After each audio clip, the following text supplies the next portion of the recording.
The 8-2 Dodgers are off to a torrid pace. And there are 4 teams tied for second place, with the rest of the pack just a game or 2 behind. Palisades WBL, some of the best wiffle you are ever going to find. So get ready for the show that tells you everything you need to know on this month in wiffle ball. The Mariners made easy work of the White Sox Week 3, but fell 1-0 to the Cardinals in the following game. Week 4, they would split with the Expos thanks to a one-hitter by Matt Fleeser, and this third-inning solo blast by Scott Fleeser. But at 4-4, they weren't where they wanted to be. Week 5, Matt Fleeser was dominant again and picked up a win over the D-backs with another brilliant one-hit performance. In Game 2, John Historico entered the record books with his first perfect game and capped it off with a 2-run home run to give the 6-4 Mariners their first sweep since opening day. Up next, a big series against the Giants. Heading into Week 3, the Giants had to like their chances against the Royals. But after 2 innings of play, down 4-1, their prospects for a win didn't look great.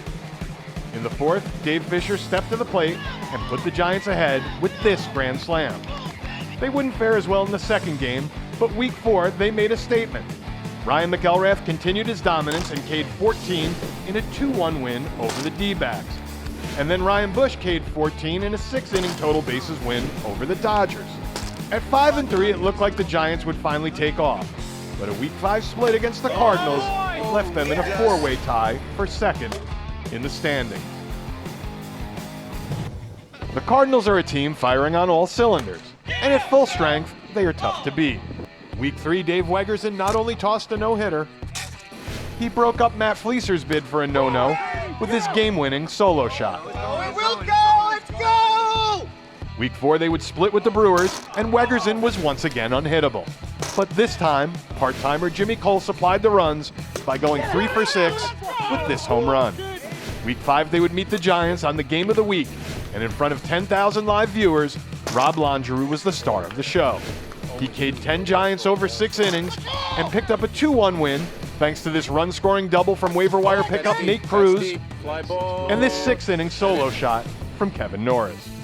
With one of the easier schedules the rest of the way, the Cardinals should be on their way to the postseason. He got that changeup. With just 1 win over their last 6 games, the Pirates don't have a lot to talk about.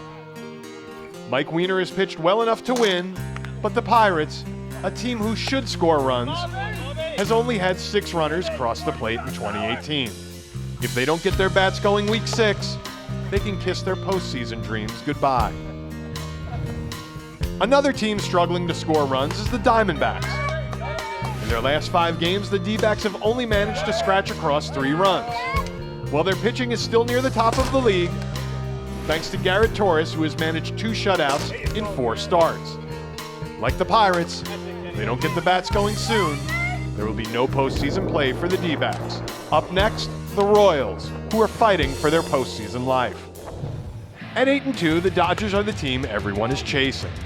In their last 6 games, they've gone 5-1 by allowing just 2 runs and driving in 24. There we go.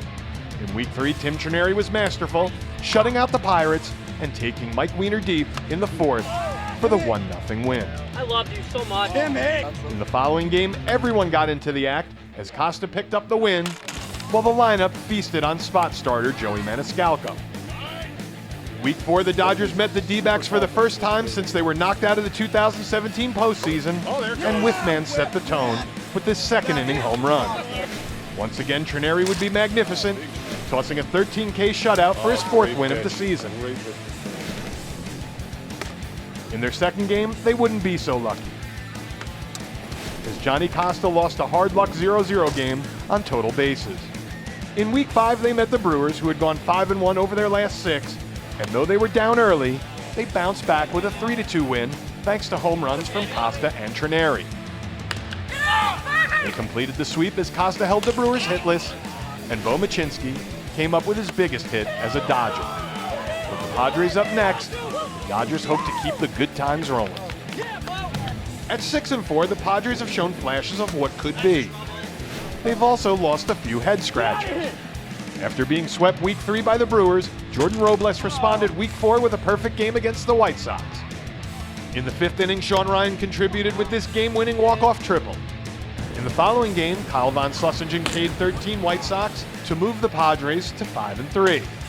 Week 6, their bats once again went silent, dropping a 1-0 game to the Expos and squeaking out a win in a scoreless 6-inning total bases game over the Royals.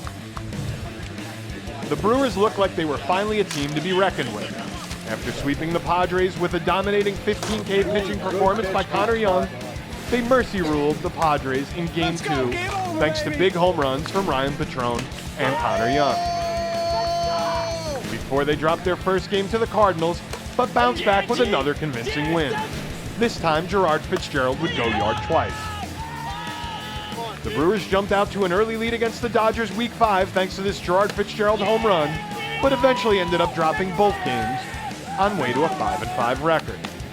The Brewers will look to get back to their winning ways when they face the Pirates and Cards in a split series Week 6. The Royals don't hit often, but when they do, it usually leads to putting a few runs on the board. And more often than not, Freddie Gonzalez is in the middle of it.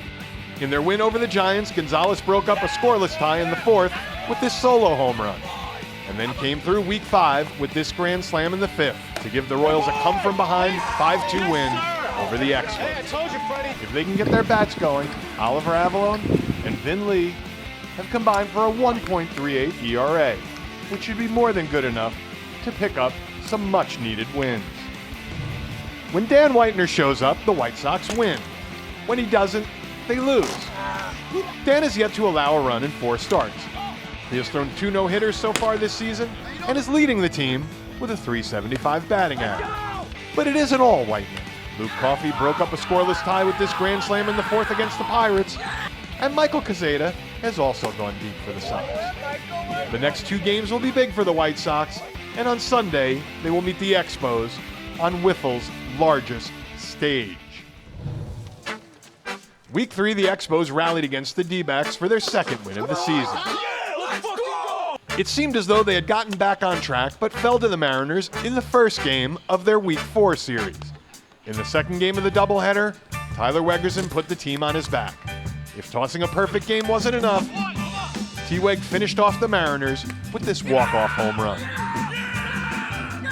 The following week, he would no-hit the Padres, and once again, score the only run of the game with this walk-off home run.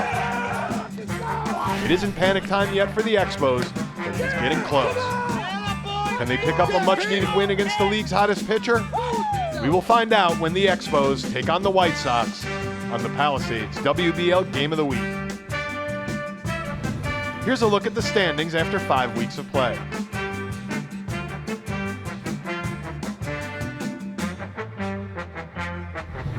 That's all for now. Join us next time as we get into some serious summertime whiffs.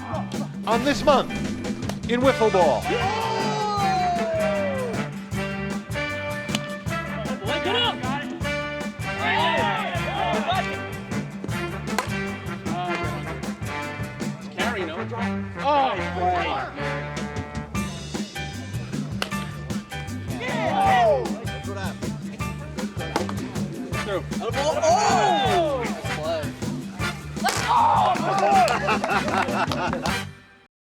This program is brought to you by Excursions Journey to Health.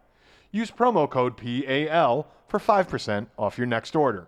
And don't forget the Palisades WBL Game of the Week this Sunday, June 24th, when the Expos take on the White Sox.